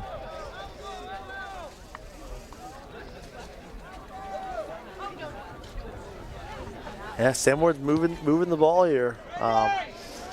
Plymouth hasn't had the ball in the second half yet. We already have 5 minutes left in the third quarter. Running time. Yeah, 5 minutes left to go. First and goal from the 10 for Sanborn. This is Plymouth's first unit on defense, so they're moving the ball pretty well. Wishbone, 3-back set. Handoff over the right side, up the middle. Again, a lot of mischief out of that Wishbone set, and nothing doing up the middle as the fake was to the outside. Handoff up the middle for a gain of about 2 to make a 2nd and goal from the 8.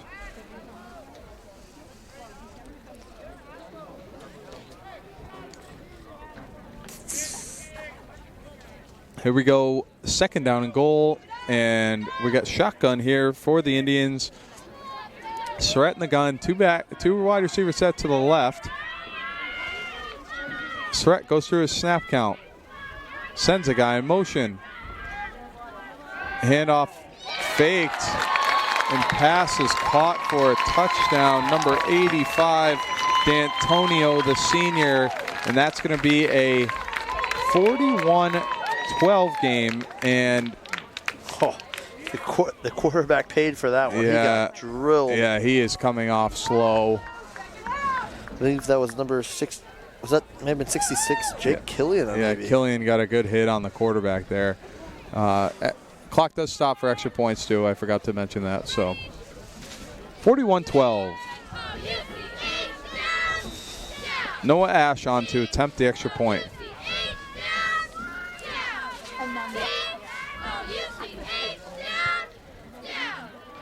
And second doink as Ash off the right, upright, no good for the Sanborn Indians. Same upright Gianni hit in the first half. Yeah, funny how that works. But double doink. Double doink. Third quarter here from Kingston, New Hampshire. Your third quarter sponsor is brought to you by Plymouth Hannaford Hatch Plaza. Tenny Mountain Highway in Plymouth, open early and staying open late every day to make things easier for you. 41-12 ball game here. 3:56 left to go in the third quarter. And back to receive this kick is Logan Marsh, number 23, and number 34? Is there 34 on the roster? 34. Yes. Jackson Rainier. Jax Rainier. So we got Jackson Rainier and Logan Marsh back to receive the kick.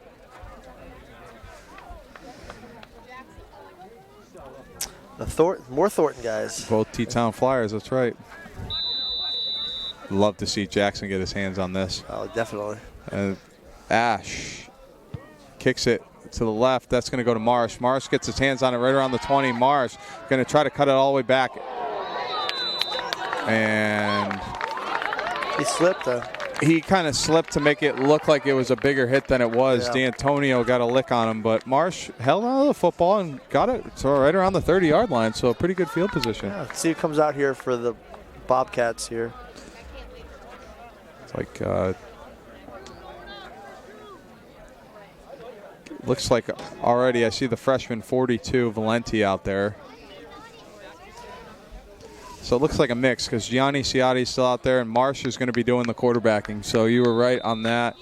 They're going to say that's a good day for Diamond and company. And we get two freshmen coming out here is Ben Valenti and Logan Marsh playing quarterback for the Bobcats, number 23. Marsh under center in a two-back set. Marsh hands it up the middle to number 24. Tristan Patridge. Tristan Patridge, the sophomore, gains about 3 yards. I also see 61, Logan Libby, another freshman out there. So it looks like a lot of the second unit and third unit are a lot of young kids, and a lot of these young kids that the program's pretty psyched about. As Marsh under center in a two-back set. Takes the snap and he fumbles it. It's going to be third down, so muff snap there.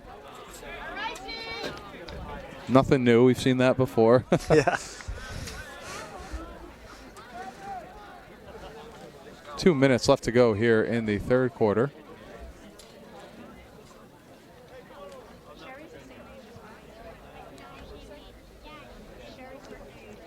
Marsh in the huddle. Again, from winning you're in if you're the Bobcats, and so far taking care of business. Running time here, 41-12. Marsh under center, two-back set. Marsh going to take the snap this time over the left side to Valenti. Valenti, good run there. Or excuse me, Patridge. That was Patridge for a first down. Good run by Tristan Patridge, taking up that first down. Nice to see a lot of the younger Bobcats getting a chance here today in the second half. And it's a good push by that left side of the line.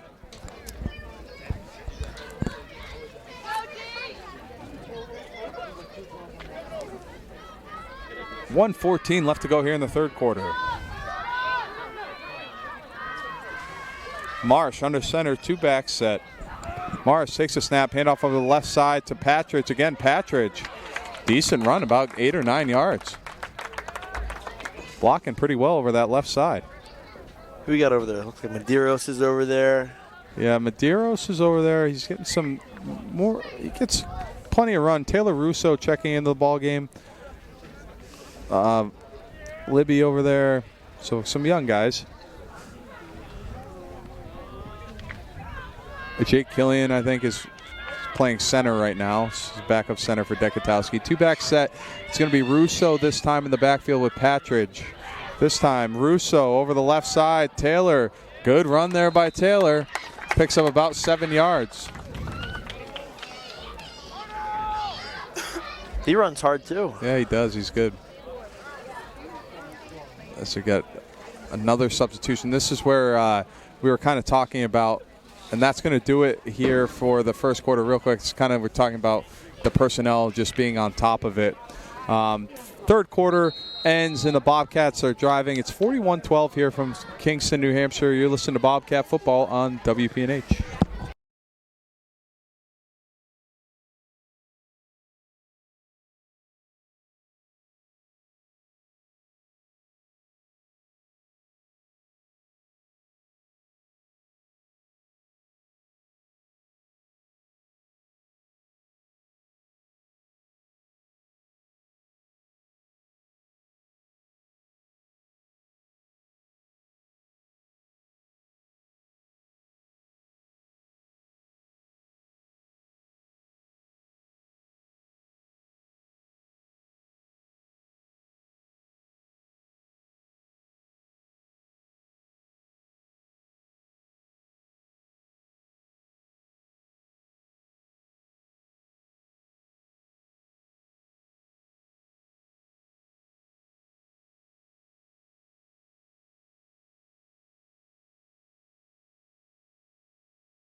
Avery's in the game.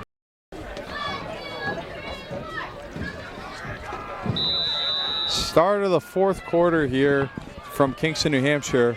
Logan Marsh under center.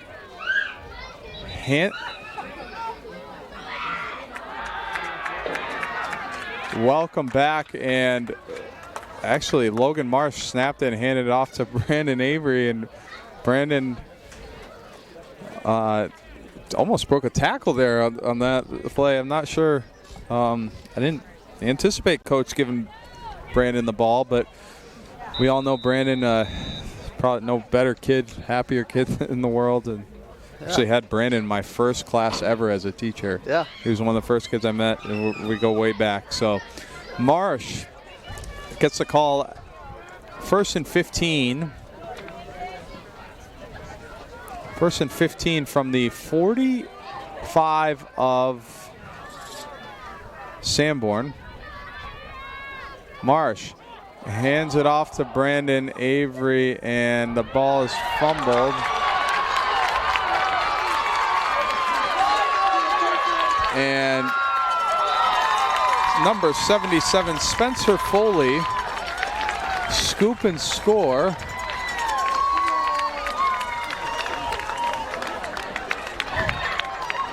For the Sanborn Indians to make it a 41-18 game.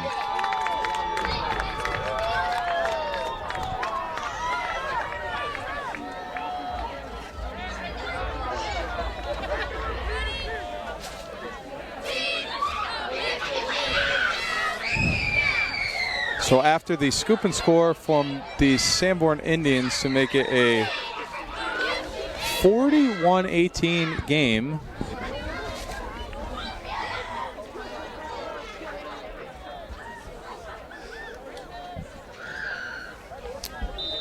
Ash on to try the extra point.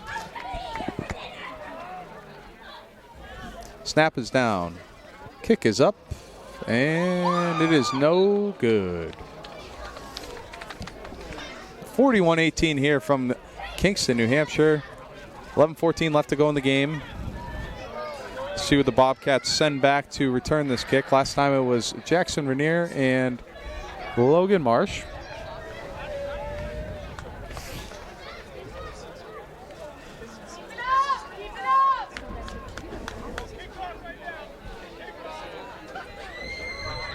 tough situation here, Gav, to be in. Just don't want to. You want to do the right thing, and but you still got to play, because that oftentimes that's when people get hurt, is when the silliness happens, and then something gets hurt. Yeah, but we'll see. Like to see the second unit, still give them experience, right? See if they can drive down the field. Second freshman and sophomore unit. I think Rainier's back again with I don't know who the other one is. 82 for the Bobcats. Again, we'll get you a number here shortly. As Logan Ash. Trusock. So another Logan Trusock, a freshman as well. So we'll see where this kick goes.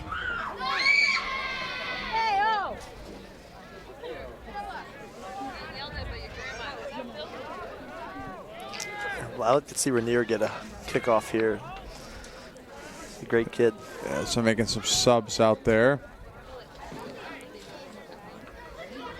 I'm not really sure what's going on.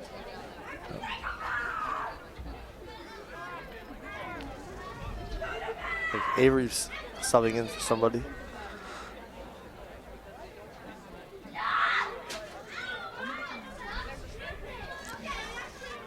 Logan Trusaw and Jackson Rainier back to receive this kick. Again, your Bobcats taking care of business here on the road in Kingston, New Hampshire. Going to punch their ticket to the playoffs. Kick is away, fielded. And Valenti lowers the shoulder, brings up to about the 40. So he wanted to make the contact. He was asking for it. Just kind of took the ball and was like, whoever wants it can come get it. And a decent field position here for the Bobcats. We'll see if Coach Sanborn elects to try to work out some kinks with his second unit here. That would be my preference.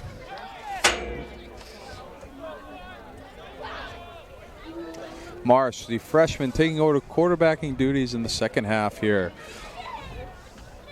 from Sanborn Regional High School. Marsh this time, two-back set.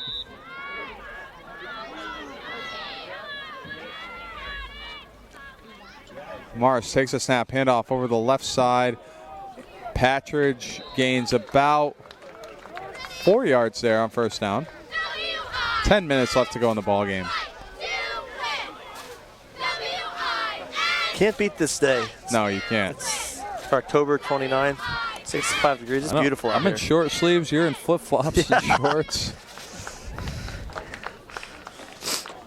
I'm starting to question myself after I first walked outside this morning in shorts and it was 34 degrees outside. But, Yeah, it's just a totally different ball game, a little bit north. This kind of program-wide this year, you don't usually see from the Bobcats, but trouble with the snaps, putting the football down the ground uncharacteristically with the program. Something that, that's something that obviously you kind of see at the the young youth level, but not so much at the varsity level. Second down from the 7, second and goal, handoff, right side.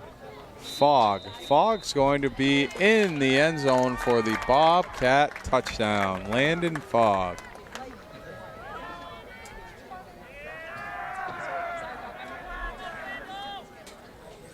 And Bobcats take a 47-18 lead.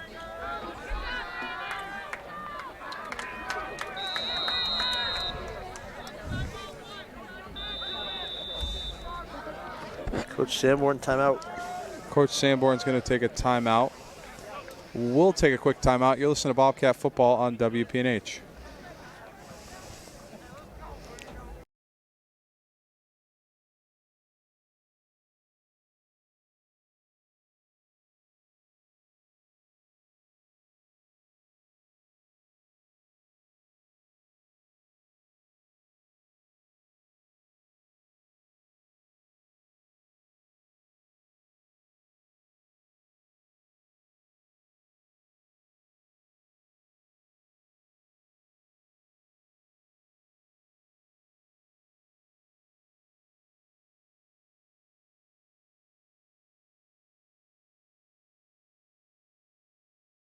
A timeout.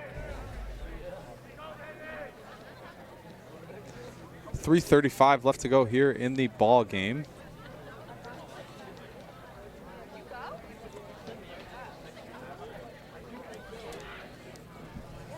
This one's all but over here, Gav, from Kingston, New Hampshire.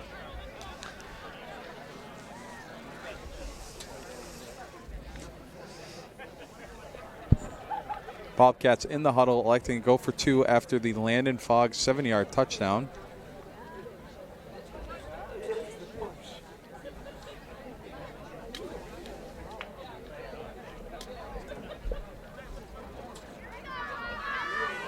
See if the Bobcats trot out. Logan Marsh leading the offense out.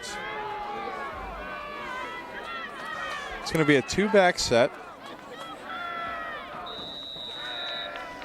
as Marsh takes a snap, handoff up the left side, and Brandon Avery scores the 2-point conversion for the Bobcats to make it a 49-18 ball game. Nice job, Brandon Avery there. Nice to see him out there. Another Thornton Tiger, right? Yeah, oh yeah. Ben? Big B and I go way back. Make it a 49-18 game. Both sides showing good sportsmanship.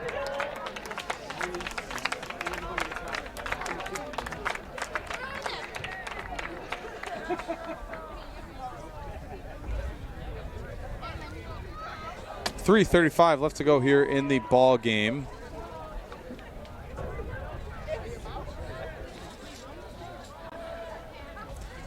As the kickoff team comes off for the Bobcats. We'll see who does the kicking. Yep, G-Dog's going to still do the kicking. You don't really have backup kickers in high school. You just kind of...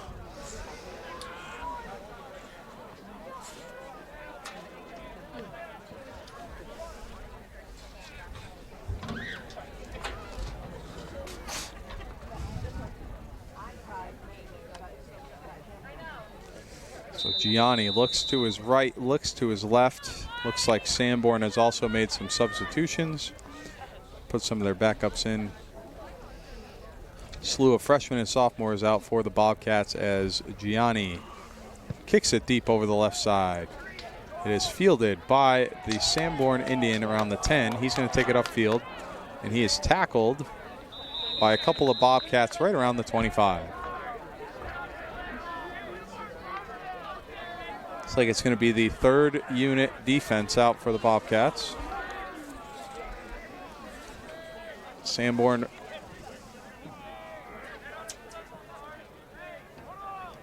takes the field.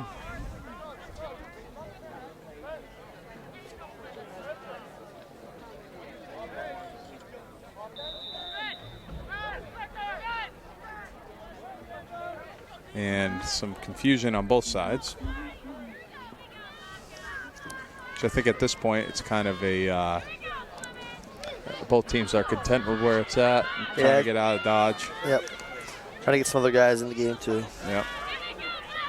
So they're going to let Ingersoll play quarterback. He's going to drop back to pass. He's hoisting a deep ball. Passes caught by Noah Ash, or Nolan Ash, the kicker. That was Ingersoll on the throw there, so that's going to bring it inside Bobcat territory. Athletic move for the kicker. Nice diving catch there over.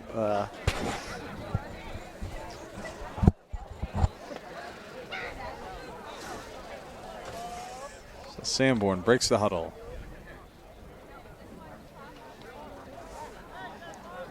Two wide receiver set left.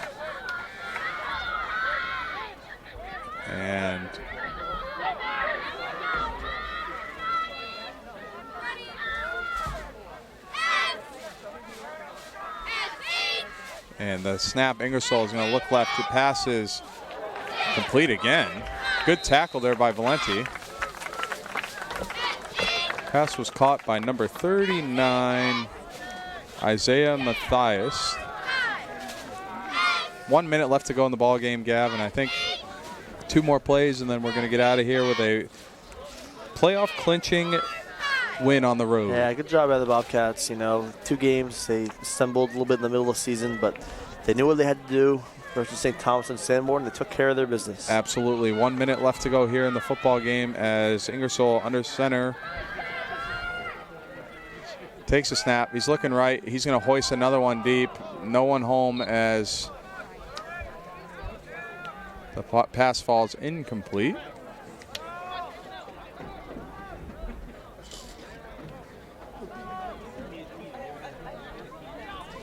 Looks like I think it's going to be the last play here from Kingston at Sanborn Regional High School.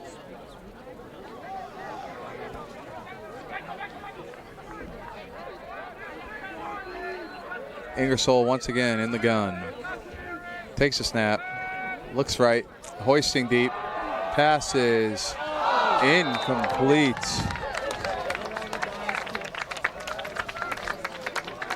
And that's going to do it here from Kingston, New Hampshire, as your Bobcats come away with a 49-18 win. When we come back, we'll go over next week. You're listening to Bobcat Football on WPNH.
To Kingston, New Hampshire, Gav. Plymouth took care of business, punched their ticket to the playoffs, got their work cut out for them next week against Pelham, however. Yeah, big matchup next weekend against the Pythons. The coaches will go right back to work tomorrow on starting the game plan for that. Yeah, they're going to have the work cut out for them as Pelham's, very good program. And I will be on the call on the road with Mike Uhlman as you're going to enjoy your brother's senior game. Thanks for listening this afternoon from Kingston, New Hampshire. Final score, your Bobcats 49, Sanborn Regional High School 18. Thank you for listening to Bobcat Football on WPNH.